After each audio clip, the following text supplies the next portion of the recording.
नमस्कार दोस्तों, आज 12 मई है और आज के द हिंदू में क्या और क्यों पढ़ें इसे लेके हम फिर से हाजिर हैं। आज जो पहली न्यूज़ हमें पढ़नी है वो है Delhi government has control over officers, है ना, से सुप्रीम कोर्ट। मैंने पहले ही कहा था कि 3 मामलों को छोड़ के बाकी सारे मामले जो हैं वो दिल्ली सरकार के पास रहेंगे, है ना। 3 मामले केंद्र की सरकार के पास रहेंगे। कौन कौन से मामले हैं? तो पुलिस, कानून व्यवस्था और भूमि, है ना। तो ये 3 मामले कहाँ पे रहेंगे? तो केंद्र सरकार के पास, और बाकी जो सारे मामले हैं वो दिल्ली गवर्नमेंट देखेगी कि किस अधिकारी को कहाँ पे रखना है, किस अधिकारी को कहाँ पे रखना है। ये सारी चीज़ें सुप्रीम कोर्ट ने अपने ऑर्डर में कल कहा था, ठीक है। दूसरा जो ये कहा था, governor decision to call floor test wrong. तो गवर्नर जो महाराष्ट्र के थे उन्होंने जो डिसीज़न लिया था कि हम फ्लोर टेस्ट कराएंगे वो गलत था, और उससे भी ज़्यादा गलत ये था कि उद्धव ठाकरे ने अपना इस्तीफा दे दिया। उन्होंने खुद से इस्तीफा दिया था, ये नहीं था कि उन्होंने इस्तीफा मतलब ज़बरदस्ती दिलवाया गया था या फ्लोर टेस्ट पे हार गए थे, ऐसा कुछ नहीं था। उन्होंने खुद से इस्तीफा दिया था। तो खुद से इस्तीफा देने में सुप्रीम कोर्ट कुछ नहीं कर सकती। अब ये जो मामला है स्पीकर के हैंड में है ना, स्पीकर जो चाहे वो करेंगे। तो ये 2 चीज़ें हैं, 2 आप लोगों को ये समझा दिया है, इससे ज़्यादा कुछ है नहीं। तो आपको ये ज़रूर पढ़ लेना है 239 ये AA, मैंने कल भी कहा था, और बाकी इसमें तो अभी छोड़ दीजिए। इसमें देखना होगा तो गवर्नर और स्पीकर जो होता है उसका रोल देख लीजिएगा, लोकसभा में भी और विधानसभा में भी, ठीक है। तो ये आप देख लीजिएगा। इसके बाद जो अगली न्यूज़ है वो है पेज नंबर 9 पे, पेज नंबर 9 पे है, और पेज नंबर 9 पे है, is the monarchy still relevant in 21st century.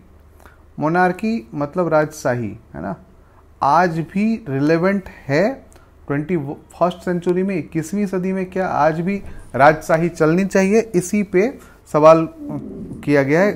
दरअसल क्या हुआ है, the coronation of king Charles तृतीय of the UK has led critical questions on the relevance of the monarchy in 21st century. In the context of tectonic shift in society, political and culture in the UK and across the Commonwealth realms, in the conversation moderate by Narayan Lakshman.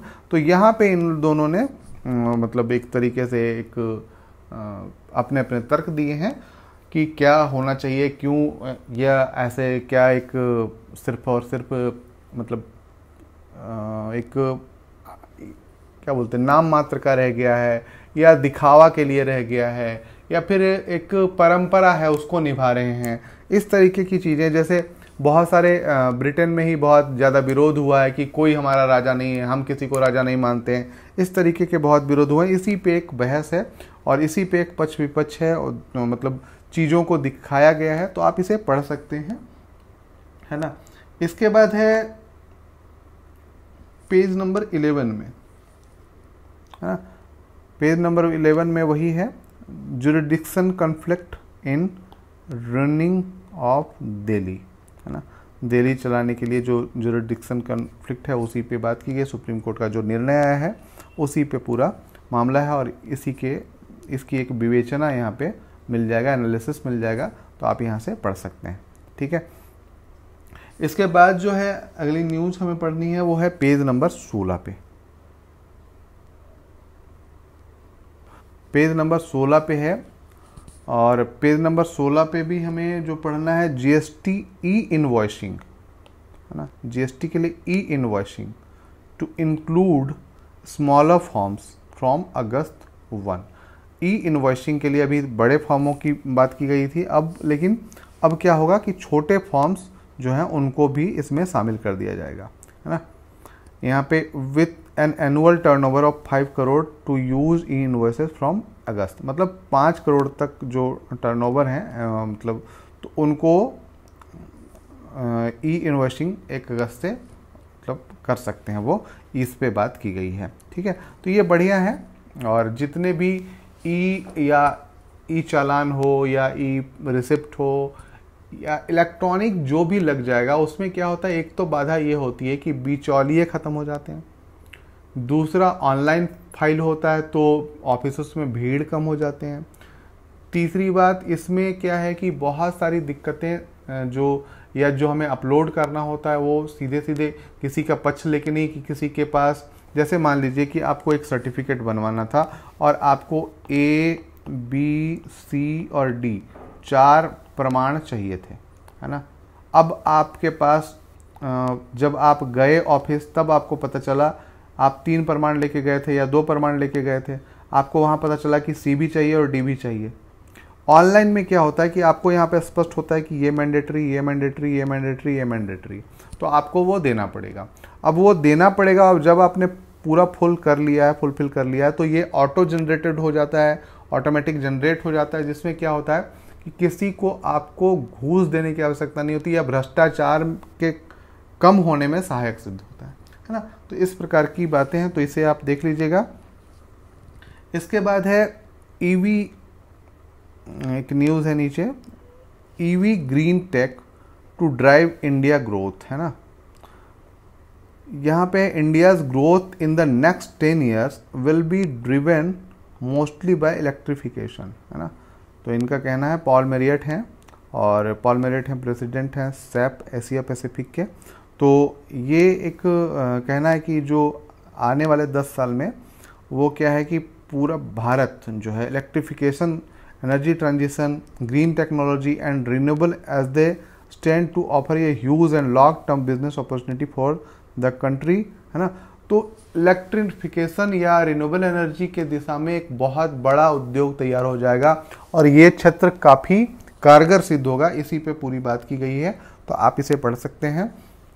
दोस्तों एक front page पे आपको एक वो दिखा होगा, front page पे ये दिखा होगा, इमरान खान अरेस्ट, है ना। Imran Khan arrest was illegal, supreme court ने कहा है। किसने कहा है? तो सुप्रीम कोर्ट जो है वहाँ का, पाकिस्तान का, उसने कहा है कि इमरान खान का जो अरेस्ट है वो इलीगल है। अभी यहाँ पे देखिए कि ये यहाँ पे गृह युद्ध जैसे हालात हो चुके हैं, गृह युद्ध जैसे हालात हो चुके हैं पाकिस्तान में, और आशंका जताई जा रही है कि ये बहुत बुरा हो सकता है या पाकिस्तान को टूटने के कगार पर पहुंचा सकता है, हो सकता है कि बहुत सारे टुकड़े हो जाएं। अब यहाँ पे ये हमारे लिए क्यों इम्पोर्टेंट है? ये हमारे इसलिए इम्पोर्टेंट है, इम्पॉर्टेंट बताने से पहले आपको मैं ये कहता हूँ कि यदि आपने अभी तक सब्सक्राइब नहीं किया तो प्लीज़ सब्सक्राइब कर लें और डेली क्या और क्यों पढ़ लें, लाइक करें, कमेंट करें और शेयर भी कर दें, ठीक है। तो गृह युद्ध से भारत को क्या नुकसान होगा या हमें इसको क्यों पढ़ना चाहिए, इसका ये सबसे बड़ा कारण ये है कि यदि कोई पड़ोसी गृह युद्ध में फंसता है तो जाहिर सी बात है कि शरणार्थी समस्या उत्पन्न होगी तत्काल, और ये हमारे लिए एक सरदर्द बनेगा, पहली बात। दूसरी बात, हो सकता है कि कई गुट जो कश्मीर समर्थित हों वो अपने अपने को और मजबूत करने या एक तरीके से निरंकुश हो जाएं और फिर भारत में आतंकवाद की एक बाढ़ आ जाए। ये दूसरा हो गया। तीसरा जो है, हम गोल्डन ट्रायंगल और गोल्डन क्रिसेंट के करीब रहते हैं, आप ये पढ़ लीजिएगा, गोल्डन ट्रायंगल और गोल्डन क्रिसेंट किसे कहते हैं। तो यहाँ से अफीम की खेती या नशीले पदार्थों की तस्करी खूब होती है। जब इनके पास पैसा नहीं होगा, है ना, जब गृह युद्ध में फंस जाएंगे, वैसे भी कंगाल है पाकिस्तान, और उनके पास पैसा नहीं होगा तो ये क्या करेंगे, अफीम की या जो मादक पदार्थ हैं उसकी तस्करी करेंगे, और यह भारत के लिए बहुत घातक सिद्ध होगा। तो इस प्रकार से अस्थिर पाकिस्तान भारत के हित में नहीं है ना। तो ये हमें ध्यान रखना है। आज के लिए इतना ही दोस्तों, फिर मिलते हैं कल क्या और क्यों पढ़ें के साथ। धन्यवाद।